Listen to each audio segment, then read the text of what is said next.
The wind howled a lament through the desolate peaks of the Dragon's Tooth Mountains. Kale, the last sentinel of Nagari, stood alone, his legendary blade humming softly in the biting cold. For weeks, he'd pursued the shadow mist, a malevolent mist consuming villages and twisting the land into a nightmare. His companion, Elara, a nimble scout, had fallen to its touch days ago.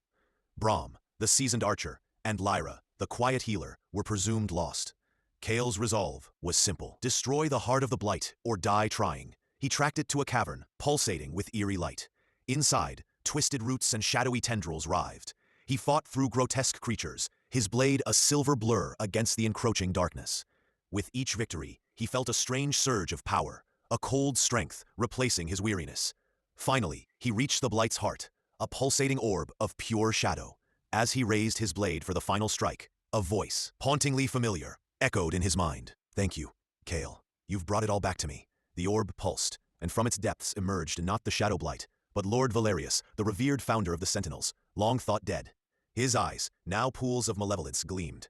"The shadow blight was merely a test," Valerius hissed, "a trial to find my successor. You, Kale, are the perfect vessel. Your grief, your desperation fueled its growth, and now it empowers me." Kale watched in horror as the faces of Alara, Brahm, and Lyra materialized within the orb, their forms twisted, their essence absorbed. Valerius hadn't been a victim. He had orchestrated it all, using Kale's unwavering loyalty and the lives of his friends to resurrect himself as a god of shadow. Kale wasn't fighting the blight. He had been its unwitting architect. Driven by a new, terrible understanding, Kale didn't fight Valerius's power directly. Instead, he plunged his ashwood blade, not into Valerius, but into the cavern's crystalline foundation. The cavern, already destabilized by the blight's presence, began to collapse. Valerius roared, his form flickering as his connection to the earthly plane was severed. Kale, though gravely wounded by the falling debris, crawled free, the echoes of his friends' faces haunting him.